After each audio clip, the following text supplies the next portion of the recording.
Dhe do të kaloj te zonja Ariana. Çfarë na ke sjell? Po. Këto janë zajret e dimrit, këto janë çorba. Çorba? Po. Pse çorba? Ne çorbën e kemi parë supë. Jo, ne çorbën e gatuajmë krejt ndryshe nëpërmet, nuk quhet supë. Është gatitet vetëm me miell, vëndi, i prodhuar nëpërmet dhe mbytet me kos, lihet disa ditë dhe pastaj janë ato që e din të tëra mbisa përmetare që vuajnë shumë në shkoqjen e çorbës. Mua më duket si trahana më shumë. Trahana mund të thuhet, po ne i themi çorb ose në gjuhën tjetër trahana. Po ajo aty? Ky quhet tërhan. Tërhan. Po. Që nga ky tërhani është bërë ai lakrori me tërhan, po. Tërhani përgatitet dhe ky në stinën e verës. Miret gruri, pastrohet, lahet dhe bëhet dy lloj, tërhani i ëmbël që i themi ne me qumësh dhe tërhani thash që bëhet me kos. Lihet disa ditë sa të thahet dhe pastaj të treja këto asortimente që quhen zajret e dimrit, ruhen ato copat që kemi ne qeset prej pëlhuri që e mbajnë lagështirën dhe nga ky tërhan është bërë ai lakror. Që është shumë i shishëm. Po, unë këtu do ndalim një çik sepse është humbur si traditë nëpërmet, gatuhet nga shumë pak anvisa përmetare. Ky është tradicional dhe përdoret në raste përkujtimore. Është me nise shte, gatitet dhe vetëm me gjalp. Dhe zakonisht nënat përmetare i kanë servir këto në një tavë shumë të bukur se pjatans dhe në për boqe. E din kush jet boça, ato të qëndisrat anash dhe kapeshin me barbaros. Me asnjë aromë tjetër nuk mund të zbukurohej. Dhe kjo si quhet kjo më thëni? Byrek me reshedi. Byrek me reshedi. Dhe me shurup. Shurupit idhet shumë pak sa lidhet reshedia me petën. Sa orë? Po, do 3-4 orë që të përgatitet reshedia dhe pastaj plus një orë petët, 4 orë e të tjera dhe plot. Kjo quhet pul me drudhe. Pul me drudhe. Është tradicionale përmetare. Me çfarë bëhet? Merret një dorë miell në një tavë dhe përgatitet me ujë dhe me krip duke i punuar me duar. Ka urdiset me gjalp. Ndërkohë kemi zier pulën më njanë dhe në kohën që ka urdiset me gjalp drudhet, i hidhet tek lëngu i pulës dhe në fund skuqet me gjalp, është shumë e shishme. Kjo është prevede bio. Të e njoh nga gjyshja ime, nuk është përmetare gjyshja ime, është vlonjate, po e bën edhe ajo. Mos ka pasur ndonjë damar përmetar. Si duket. Në fakt ne na e dhanë në mëngjes Ariana këtë dhe ishte e shkëlqyer prevedeja këtu, edhe krejtësisht natyrale. Po, tani do ta shpjegoj sepse kjo është prevede e bërë prej 4 vitesh dhe ju e provuat Blerina dhe pa që as ishte sheqerdisur sikur ishte bërë taze. Tani zakonisht kjo është bërë me than dhe me sheg. Shega ka plot arsye që ide sepse kush është ambis përmetare e di që nuk sheqerdiset. Është bërë në bakëri dhe vetëm në prush, është punuar në prush. Kjo është bio. E saktë. Shumë interesante. Do vim pak te kjo se më ngeli dora këtu. Kjo quhet kaurma, domethënë kaurmaja. Përgatitet vetëm me të brëndshmet, mëlçit dhe zorët e vogla, ka urdisen, mire me pak qep, i dhe tu, 2 lugori sa vishet dhe shumë e shishme. Okej, dhe kemi këtu dhe një enë të veçantë. Po, këtu do ndalem. Çfarë personifikon kjo enë për juve? Po, shumica e panelit nuk e njeh. Dhe më pyetën Ariana çfarë është kjo enë? Dhe unë po ja u them, është enë bakri që gatitet uji trëndafilit. Përmeti është qytet tradicional i trëndafilave të Përmetit, por ky lloj trëndafili është i veçantë që bëhet vetëm në muajin maj, datat 20 dhe në 25 maj dhe në Përmet është shumë pak si rënj. Bëhet vetëm në Përmet. Vetëm në Përmet, sepse ai trëndafil është vetëm i Përmetit. Merret trëndafili, petlat e trëndafilit, pasi pastrohen, vjen në një qese, lidhet dhe lëm 24 orë në diell, ju qeshët kur ja u shpjegova, sepse në gjuhën popullore quhet tërbohet trëndafili. Sa tërbohet trëndafili. Jemi tërbuar nga i ftohtë këtu në fakt. Ke shumë të drejtë. Megjithatë, po del emisioni i bukur dhe të ngroheni. Tërbohet dhe pastaj kjo ena prej bakri, i vihet një cop nap mbi të dhe mbi nap vihet trëndafili i tërbuar. Dhe kjo është një procedurë gjatë që nxirret esenca ose lëngu i trëndafilit. Uji i trëndafilit. Uji i trëndafilit. Ka një këngë për ujin e trëndafilit dhe me këtë ujin e trëndafilit, që në ato na e merrnin me pllak guri dhe vendosin mbi të që të bëhet kondensimi i ujit të trëndafilit dhe me ujin e trëndafilit bëheshin llokumet e bajanta, që zakonisht janë për fejesa që i kanë bërë ato zonjat atje, përdoreshin llokumet e brumta, domethënë është mund të rish gjithë ditën dhe mund të nxjerrë vetëm një shishe penciline. Shumë e ju e përdorni nga një pikë. Ju falenderoj shumë Ariana. Dhe tani do të kaloj tek një anvis. Ajo nuk personifikon asnjë restorant, por personifikon familjen e saj. Është një anvis që neve i njohim, anvisat përmetare se sa nikoqire janë, dhe ajo na ka sjell 3 gatime karakteristike të përmetit. Cilat janë ato, zonja Zhani?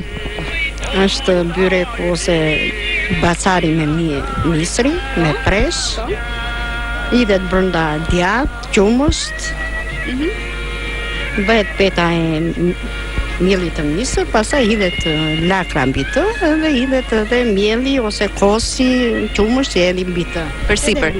Po kjo këtu? Kjo është zore e mbushur ose kolloface i themi ne. Kolloface. Po, kolloface. Në gjuhën e përmet. Zor e mbushur, domethënë është zor viçi e mbushur. Viçi e mbushur me mërci, me qep, kavdisura, me erza, me rigon, me piper. Janë pak si sallame ose si salcite. Po. Ashtu bëhet dhe sallame me zorët, me të brendshme. Dhe kjo këtu? Tu është shpret këviçi e mbushur. Shpret këviçi e mbushur. Kjo është një shpret. Me çfarë keni mbushur? Me mërci, me mish të gri, me kaudise, me qep, me erza, me rigon, me piper. Na apo të reksin Zhan, se ka ardhur ora e drekës. Atëherë, faleminderit. Edhe le të vim pak te këndi i pijeve dhe i ëmbëlsirave. Këndi i pijeve, por dhe i produkteve shumë karakteristike të përmetit, që janë likot, janë edhe reçelnat, pijet alkolike. Unë nuk jam prodhuesi drejt për drejt, unë përfaqësoj një shoqëri që ka dhënë kontributin e saj në formimin e shoqërisë Pro Përmet. Neve krenohemi si për glikot dhe për prodhimet e tjera, pak a shumë dy fjalë dhe për glikot dhe për prodhimet më tipike të përmetit, siç tha dhe zonja, që përmeti quhet si qyteti i trëndafilave, po mund themi që quhet dhe qyteti i glikove të famshmit të përmetit, dhe dy fjalë mund të thonë dhe zonja që janë antar të shoqërisë Pro Përmet. Po për pijet, çfarë preferoni më shumë? Pijet, të gjitha prodhimet që u thanë të kuzhinës, çfarë kuptimi mund të kishin nëse nuk do të shoqëroheshin me prodhime tipike, pijet alkolike të përmetit.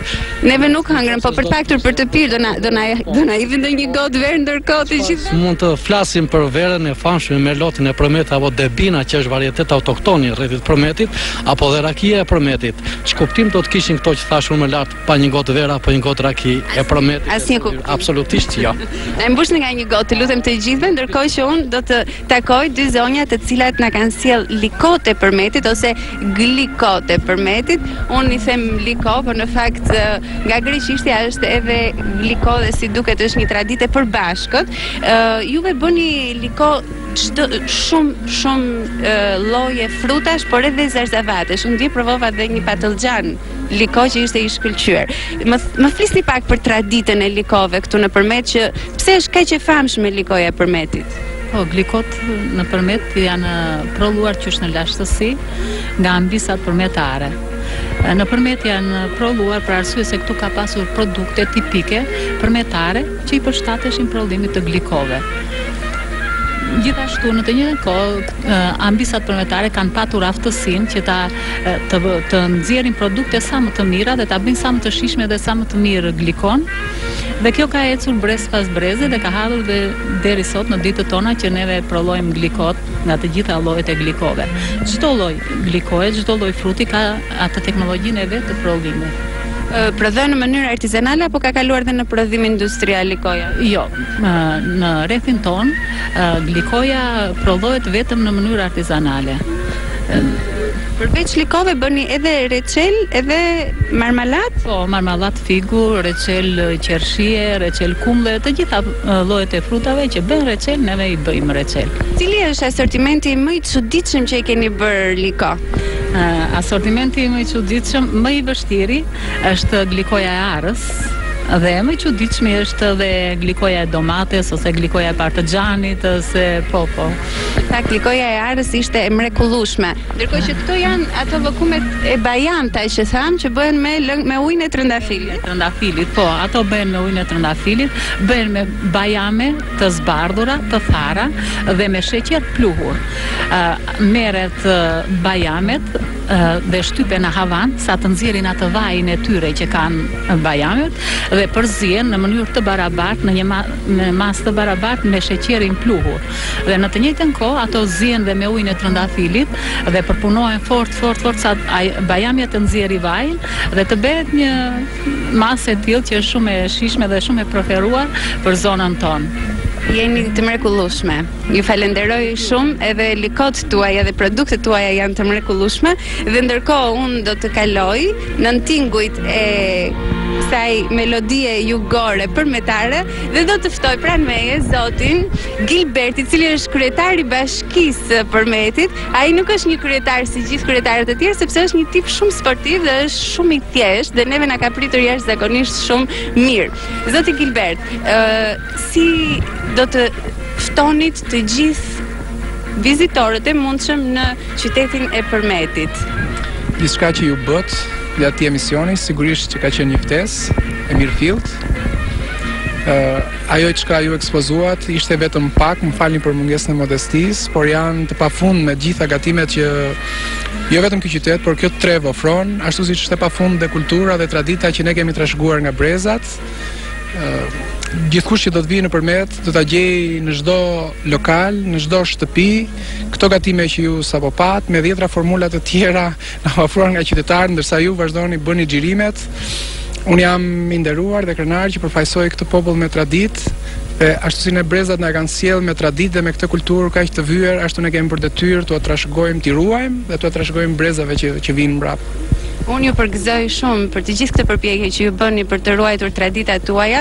Ju përgëzoj dhe ju uroj suksese për çdo projekt të mëtejshëm që ju do të keni, sepse Përmeti me të vërtetë meriton një vëmendje, sepse është një qytet jo vetëm me i fisën, po dhe shumë me shumë qytetar. Dhe ata ju nuk e dini që janë mbrapa, domethënë përballë nesh dhe mbrapa kamerave dhe kanë ndënjur kaq urtë dhe na kanë ndjekur gjatë gjithë emisionit. Ju përshëndes të gjithëve dhe ju përshëndes dhe juve të gjithëve miq të dashur nga qyteti i bukur i mahnitshëm i Përmetit. Mirupafshim. Dhe për një dot Suar. Nga një dot.